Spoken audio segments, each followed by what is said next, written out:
So you want to start urban sketching? Well, here is my ultimate guide.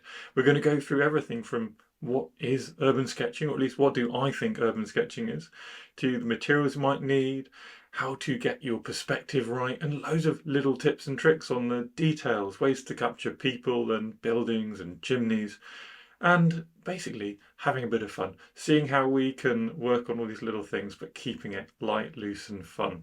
Now, firstly, what is urban sketching? Now, urban sketching, just like in any form of art, is what you want it to be. And for me, urban sketching is sketching urban scenes. Doesn't matter where you are, on plein air, live, in a cafe, outside, at home, in your studio, your living room.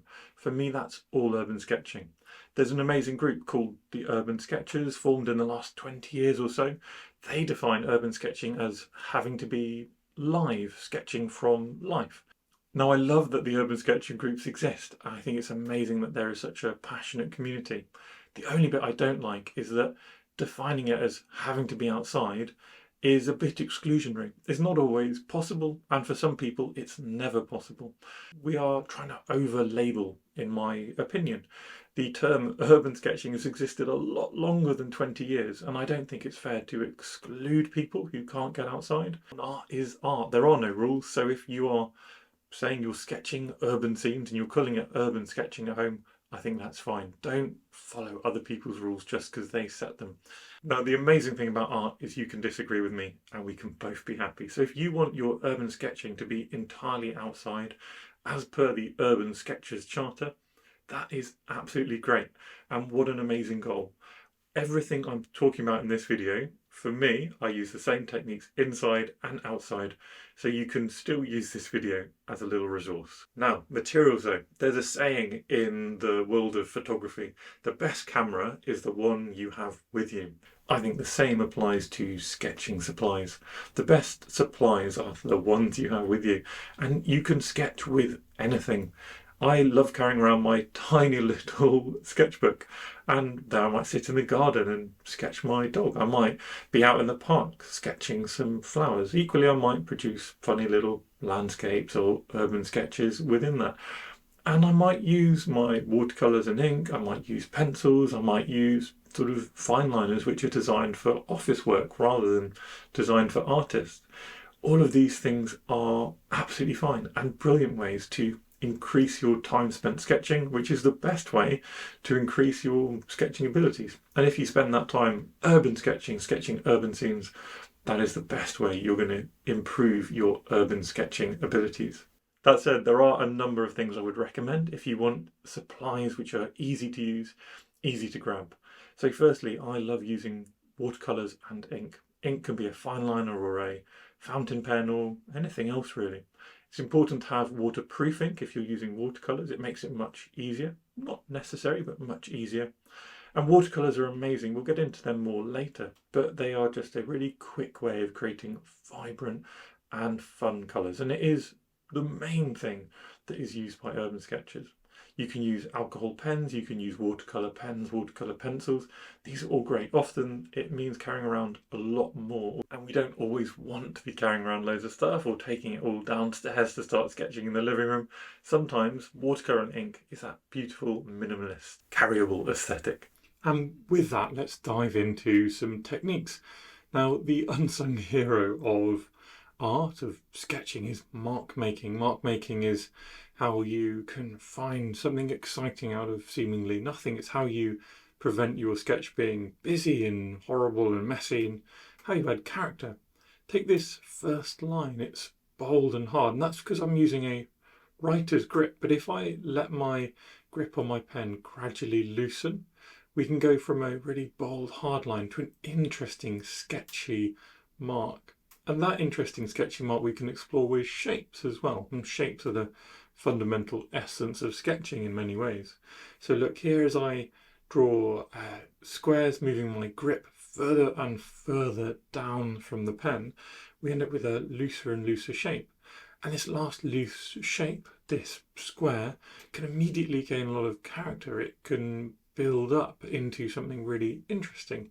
And before you know it, instead of having this strict and bold and boring square, what you've got is an interesting house full of texture, it feels old, there's some grass running down the front of it, there's shadows. All of these things come naturally, they emerge from simple changes in technique, like loosening your grip and not feeling that your lines need to be strict, straight and bold.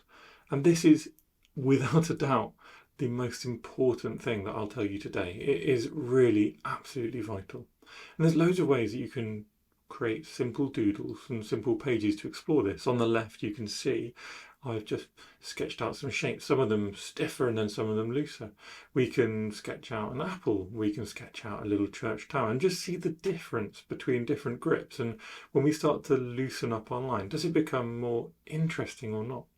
Perhaps another thing, something I love doing, not just drinking coffee, but also having a sketchbook around with me during the day. And carrying our sketchbook around gives us all these opportunities for sketching. And look, when we're using this time a fountain pen equally with a loose grip, we can start exploring different weights of line. So now the weight of the line, using it for little hatching marks, for example, using it for wobbly lines, using it to create different textures, all of these things can actually make potentially a very dull scene, my morning coffee in my cafetiere, into something that I actually think is quite fun. A fun little doodle, yes, but a fun little doodle. So just try it out, have a go, sketching simple scenes every day. The other thing I love doing to really loosen up is a continuous line. So here we can invent a little city scene all in one line. This forces you to simplify. It makes sure that your lines are interesting. They're interesting beyond just what is going on in the real scene or the real world. And you end up with something fun. And that neatly segues into the next subject, the real world. So the real world is full of perspective, and perspective is one of the really scary things. But what is perspective? Well, if we take a strict definition, perspective is the art of representing three-dimensional objects on a 2D surface, i.e. putting the real world, the 3D world, onto our paper in a way that makes sense. That sounds either really scary or really easy, depending on where you are in your art journey. But what I want to talk you through is the really key concepts. I'll also highlight that I have a really in-depth video. I'll link it down below. It's got loads of views and loads of really nice comments, people finding it really useful. So if you want to learn more about perspective, then check out that video after this one. The most important thing to understand about perspective is the horizon line. And the horizon line is a far more simple concept than sometimes we realise. So the horizon line is always a flat line. So it's always coming across our vision as a flat line. The other thing about it is always a flat line at the level of our vision. That means if we are looking at a scene with our eyes, it's at the level of our head, because that's the level of our vision. So our eyes will be at exactly the level of the horizon line. If we're taking a photo of the scene, the horizon line will be at the level of the lens. So even if we are holding the camera above our head, the lens, that is now the viewpoint. So it's no longer our head level, it's now the level of the lens. And the level of the lens will be a flat line across the scene. Everything at that level will be on that line. That means if we have lots of people, doesn't matter where they are, their heads will be about on that line. They could be a little bit above because they're very tall. They could be a child and it could be a little bit below. But the average adult will always have their head about on that level. No matter how close, how far away they are, these heads will always sit on that level. The other thing is there are lots of things in life which are at head level. For example, doorways. So a doorway to a house, even in the distance, will always be at that level. A doorway which is really close will still be about at that level, as will the first floor windows. As if we had a car coming along here, the car will always be, just about at the level of our vision, the top of the car, because that's about where it is. It's about at head height. Not exactly, but approximately. And the thing to remember in perspective is we're not aiming for perfection. So when we're talking about the horizon line, it's all about making the scene fit our page, fit our vision. So we're looking for getting things approximately right. so that we can actually move forward and make it fun. The next thing to cover is vanishing points. You've probably heard of vanishing points, where you have 1 point or 2 point perspective, but it's best to start with no point perspective. So no point perspective, there are no vanishing points. You can see this scene is flat. We can draw a grid of horizontal and vertical lines over it, take away the scene, and we have this perfect grid of 90-degree angles. Nothing is sort of sloping or angling. And this is amazing for beginners. It's amazing for drawing really detailed scenes or getting that shop front with lots of things in the window, for example. To draw this kind of scene, we know where the horizon line is. It's just below the first floor windows and the door. We know that all the angles are 90 degrees. We know all the vertical lines are vertical. So we can just construct our scene really simply using this grid. Nothing has to angle or slope, and there are no vanishing points. This would be another example. It's a little bit more complex, but it's still all horizontal and vertical. Here we have a slight angle on the left, but when we are creating art, we are creating an approximation of the world. So you could include that angle, or you could simplify it and keep it as no point perspective.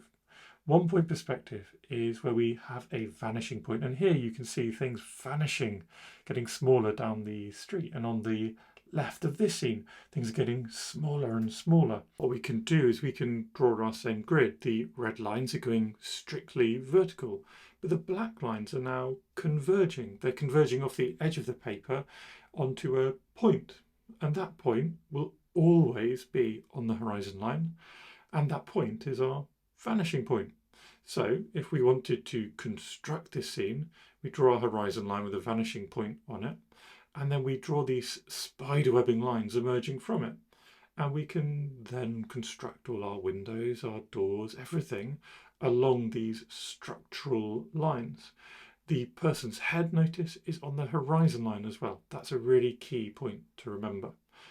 1 point perspective scenes don't have to be simple. They can be incredibly complicated, but still you feel everything on the image here is converging off to the right. If that's 1 point perspective, then in 2 point perspective, we must have 2 vanishing points converging off to either side of our image. Amazing for busy city streets or even little corner shops in a village. Here you can see on the left and the right, things are getting smaller and the biggest dimensions are in the middle. The same is happening here. And if we overlay our little grid, what's going to happen? Well, we'll find a vanishing point, converging lines going off to the right and the left, and forming 2 vanishing points on the horizon line. Now we can construct this scene just as we constructed the previous one. This time we draw our vanishing point on either side of a horizon line, and all of our horizontal lines on one side converge to the left, and on the other side they converge to the right, and they get smaller and smaller until they meet and they form our vanishing points. When we have a scene like this, don't forget, often one side is in light and the other side is in dark. So starting to develop your light and shadow can often really help with a sense of 3D perspective. 1 and 2 point perspective are the most common, most useful perspectives you'll find out in the world, but there is more. For example, 3 point perspective, even 4 point perspective exists. These are amazing for dramatic viewpoints, but they're not things which we often encounter, especially at the beginning of our art making career. Now, all this focus might have you thinking about perspective and urban sketching being all about accuracy, but the opposite is true. Look at these 2 scenes. They're both no point perspective, and they're both actually the same scene, but done in very different ways. And I think both really fun pieces of art, because art is about interpretation. These colours are obviously not real. They are not copied from life in any way, but they are fun. I really like them. I think this is one of my favourite little sketches of this month, perhaps. So what we need to do is not copy the reference, but interpret the world and create our version that fits our style, our vision, and maybe even just our mood or whatever happens to happen on that day. Another example would be, look at this scene. This is a few little city towers and they're kind of warping up and out.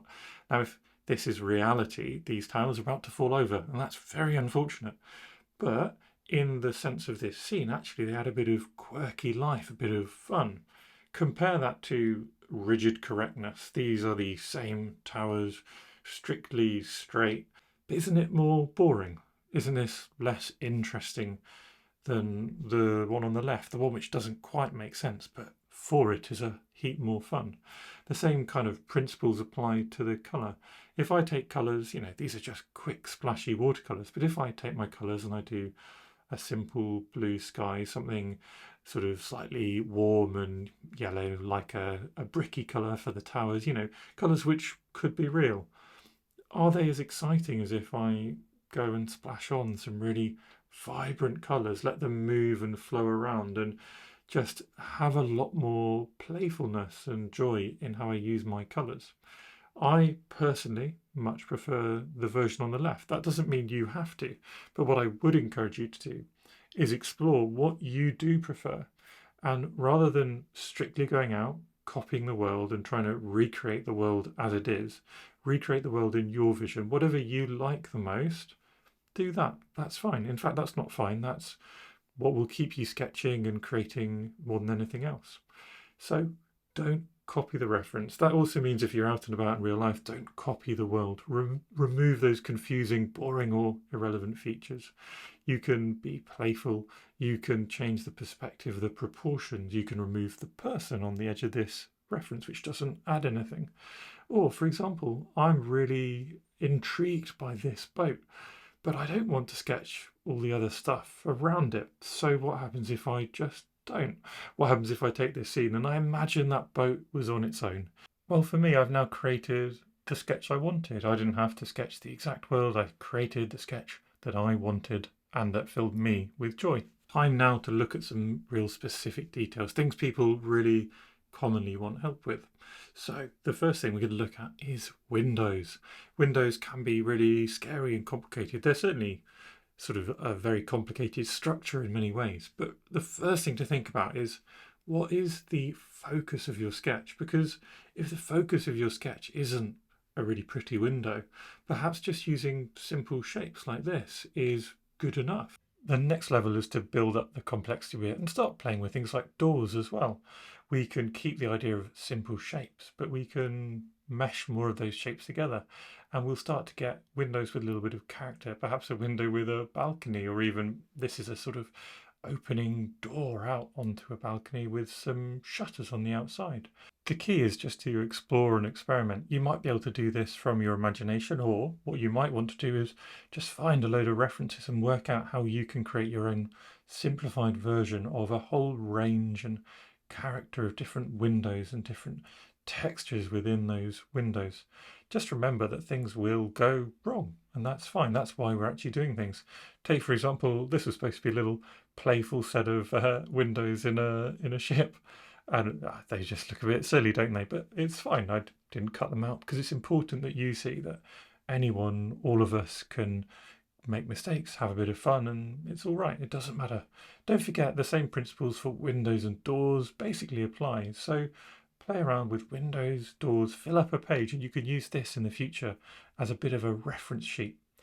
There's also perhaps the idea that you want to move beyond that. You want to start making your windows a little bit more 3D. Well, don't worry, that's also not as hard as it sounds. Remember that 3D shapes can still be split down into really simple shapes.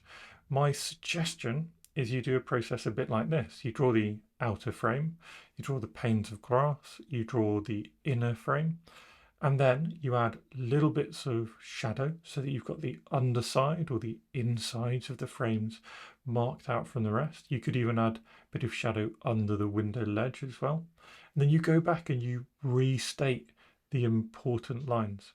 This sort of tangle of light and dark is what will give your image a 3D feel. And then you can start playing around, drawing windows from different angles, getting that 3D window from the side.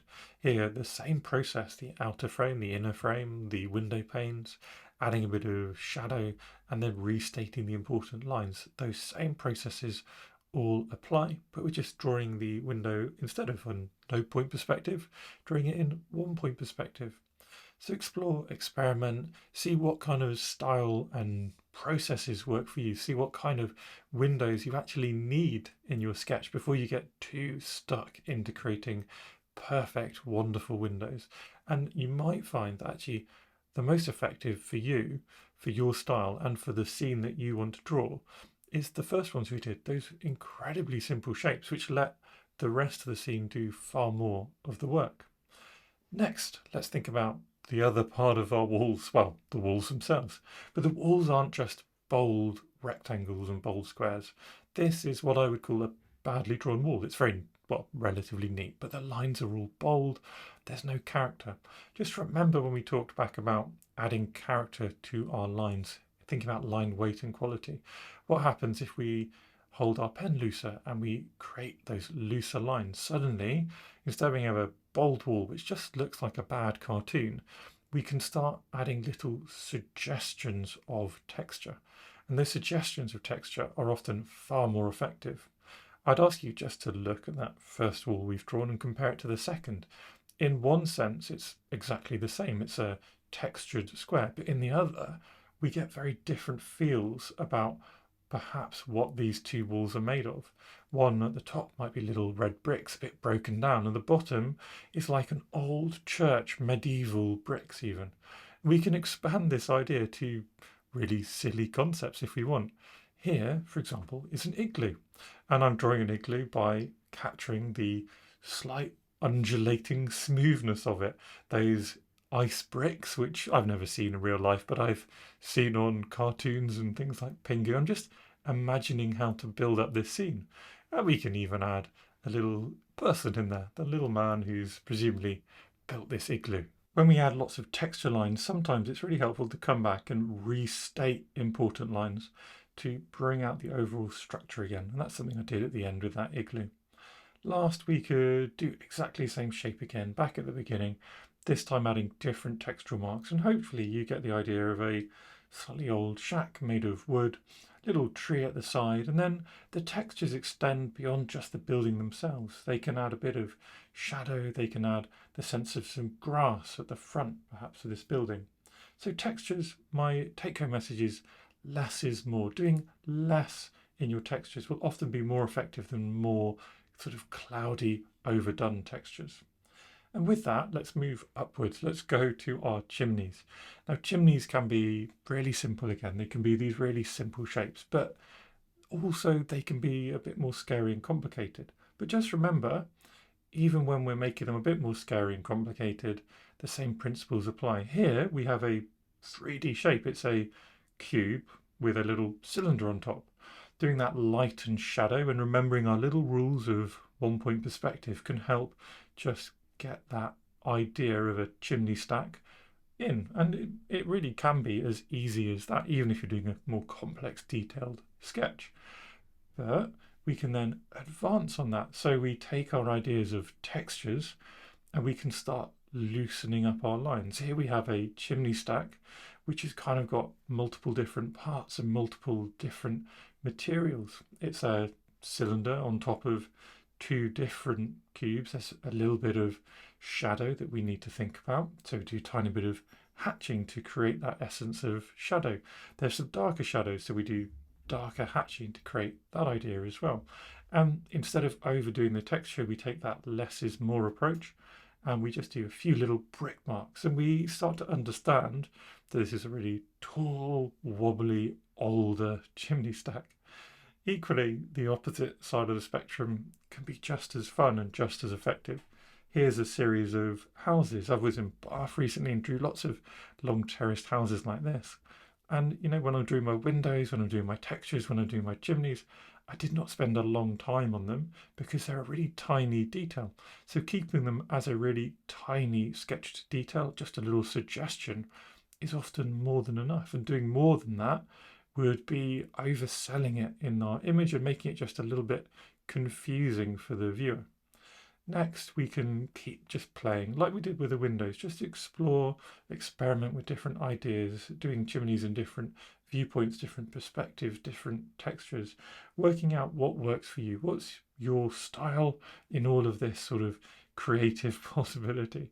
And using this sheet eventually, or even a sketchbook full of sheets like this, as references for how to create them in the future when you're sort of stuck with a challenging image that you're not quite certain how you're going to capture on your page. now it's time for people, and I've got lots of good videos on how to draw simple people, doodle people, as well as more complicated people. So this is just going to be a little reminder, and you can find those videos linked below. The first thing to notice is, for me, all these people are effective sketched people, and they are just simple shapes. The middle ones, in fact, the middle row, are just little quick swirls of my pen.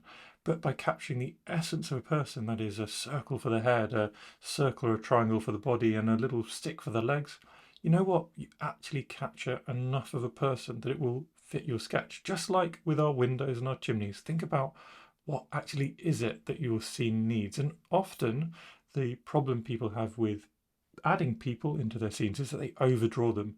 They overvalue the person in the scene. Take these little scenes, for example.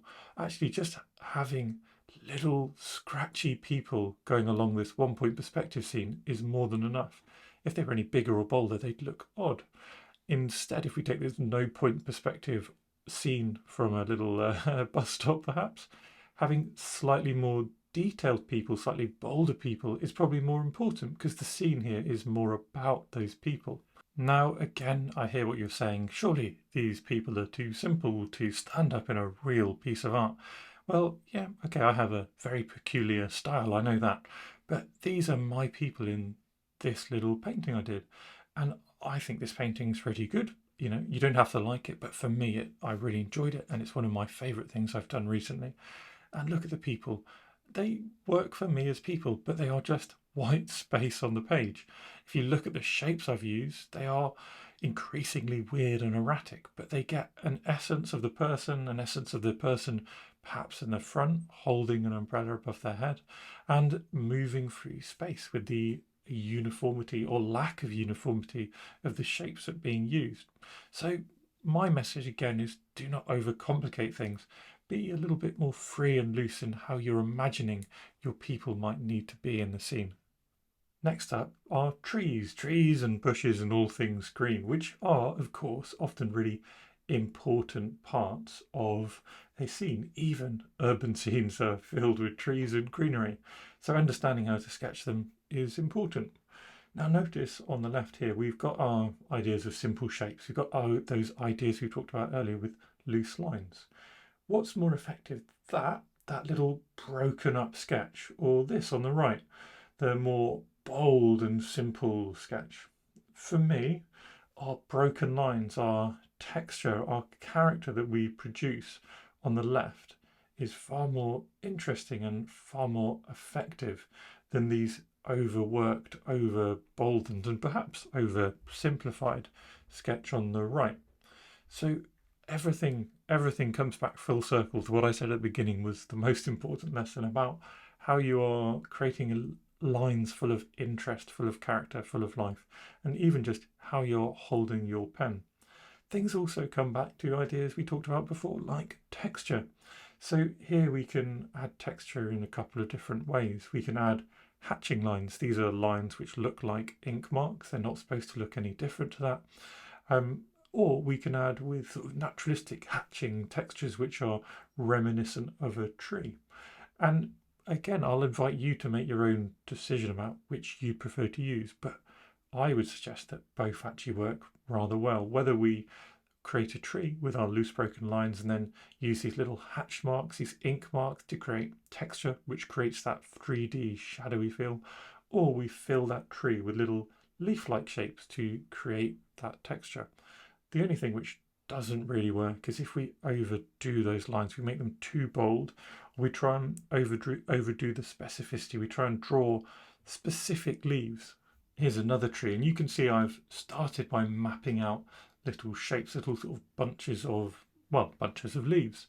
But instead of drawing leaves like I have on the right, there's a little example of a leaf, I'm drawing little irregular marks. And by building up these irregular marks, little by little, into textures, we can eventually flesh out this tree. Now this is a longer form way of sketching a tree, of course. It's going to take a little bit more time than if we just do something super simple, but it's also very effective. It's very effective, and we haven't at any point drawn a big bold line. We haven't at any point actually drawn any leaves. All we've done is drawn lots of very loose, light and sort of broken up, character-filled marks using our pen.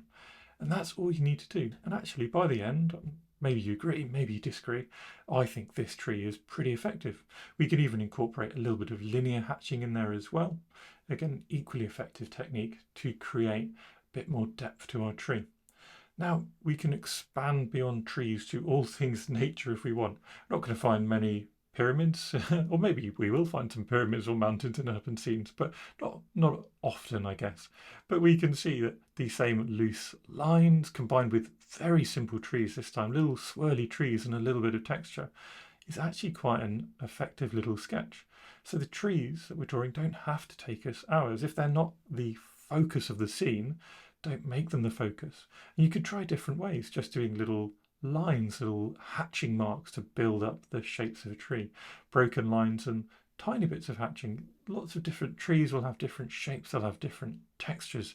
So there's loads and loads of different ways that you can start building up your trees. I'm not going to overlabour the point, but within nature these same ideas exist. I could very happily call a sunflower sketch in the back garden of a pub an urban sketch. And if that is exactly what you want to do, then taking a focus view of a flower and breaking it into simple shapes and textures. What's the centre look like? Well, it's a textured circle. What are the petals? They're textured ellipses.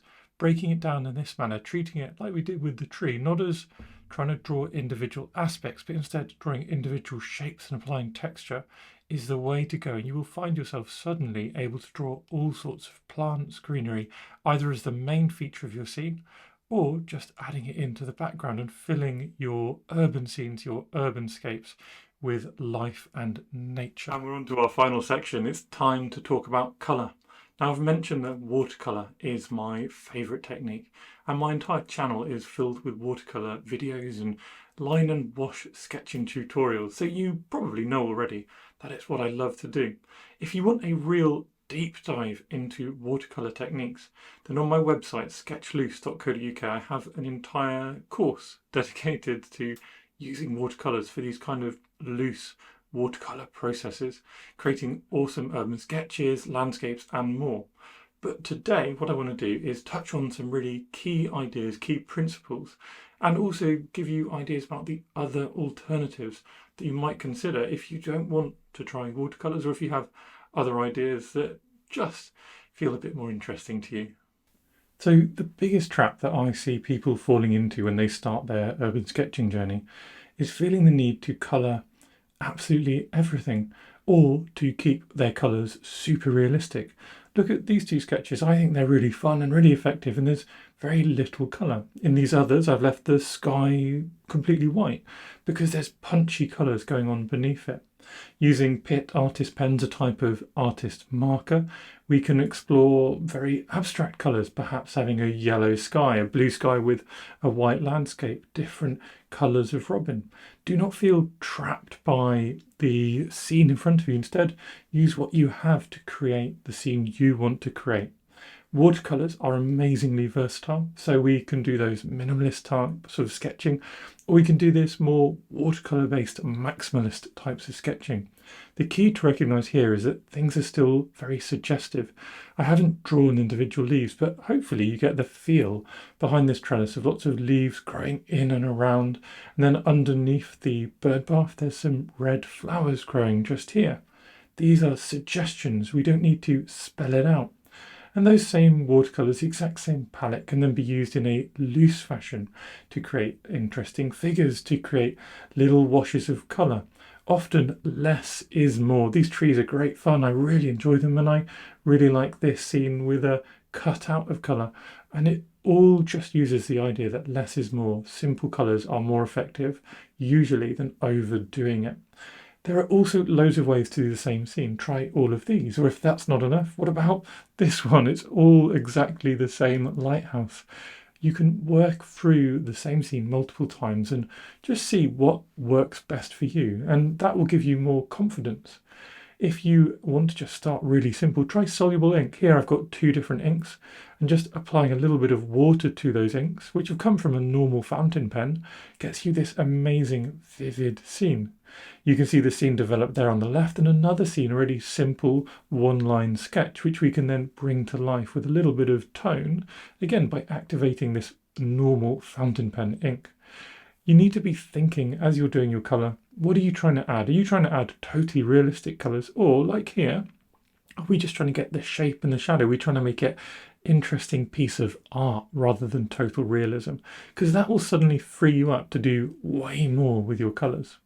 Something else really fun to try, other than watercolours, are basic fine liners and markers. This is a little set from Etcher, and I went to a cafe and sketched some people, and I only had 3 or 4 different colours. You can see the people wandering around in the background there, and you can see me picking up a blue. I've got a pink and a green with me as well. And using these, we can build up our simple shapes. Remember, we talked about people being simple shapes earlier on. And then we can apply simple colours, simple tones to them, using one pink for everyone's faces, because that allows us to easily understand what's going on in the scene. Using one blue and a little grey for different shadows. Again, using a really minimalist palette in our sketching, our urban sketching, is a great way not just to keep the cost down, not just to make it accessible, but also to create effective punchy art, because we don't get trapped in that really common error, mistake or challenge of trying to absolutely perfectly render our scene in immaculate detail, which can become very stressful and very ineffective. So just try simple things you might already have at home before you go out and buy anything expensive. However, if you do want to buy anything, I would really recommend some watercolours. Now, I use Daniel Smith colours, which are on the pricier end, but equally I've demonstrated on this channel other kinds of more budget watercolours. Watercolours by Cotman, that's the Winsor Newton sort of student brand, as well as many others. There's a quite effective set by Meaden I showed on this channel a while ago. And all of them have the same beautiful property, that they are wonderful with water. It's in the name, watercolours need a bit of water. And I'd really encourage you to overcome the fear of adding water to your page. Here you see one simple wash of colour on this fun scene immediately just brings it to life. And the reason it brings it to life is because I'm using an absolutely giant brush, and I've used quite a lot of water. I haven't got pools of water, but I've got quite a lot of water on my page. I do the same outside, whether I'm using a big brush and a tub of water or using a water brush, which is a really effective way of carrying water around with you outside. These techniques, these effects are what will make your scenes come to life without the fuss. So just try, if you're using your watercolours, just try leveling them up by applying a bit more water, letting the colours do the work, letting the colours play with that water, dissolve out, spread out and create these amazing effects, which we can't actually do on purpose. We can't purposefully create these amazing textures. What we can do with our watercolours is give them the right conditions, the right amount of water on our page, in our brush, and then they will do something magic just like this. And this is, again, is one of my favourite recent paintings, and that's why I'm showing it to you as an example of what can go right with watercolours if you let them. Next, watercolour pencils are a really fun thing to try out as well. You know, this is another idea where on the left we have an ink sketch, and on the right, zoomed in now, we have a watercolour pencil sketch. Both of them very different in how they feel, but both of them equally valid as pieces of art.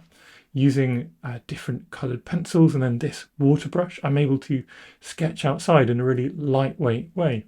I can activate the colours and bring them to life, and even Betty gets a little bit involved. Of course, the challenge sketching outside can be that you're changing scene, your reference will move. Of course, I'm trying to paint and draw Betty here, but she's obviously moved out of the way.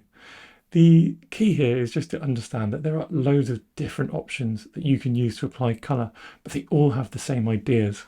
So with all of that done, we're ready to move outside, and this is the last little segment of the class, and it is a little segment because I meant it at the beginning when I said you don't have to go outside, number one. I think you can equally valid call yourself an urban sketcher from the comfort of your home, either using travel photos, photos you've taken from a local cafe, or even using Google Maps to navigate the world in Street View to find an interesting scene that you couldn't get to in real life. The other thing I said at the beginning, which I really meant, is everything I've shown you, I will do inside and out. There are really fancy ways of getting outside. There are also really cheap ways of getting outside. The cheapest and easiest is to buy a coffee and sit in a cafe, outside or inside the cafe. Sketch the scenes you see in front of you, and then you will have a nice little table and even possibly some water that you can borrow to paint with. You don't need any fancy equipment, you just bring what you can carry, what you feel safe using out and about. Sketch not at a cafe, you might want something with a drawing board, so like this. Little hard surface. This is the IKEA mallet case. It's actually a child's art case, but you can easily add on your own clips or bags. So here's some little sewn on clips, which means I can carry this around.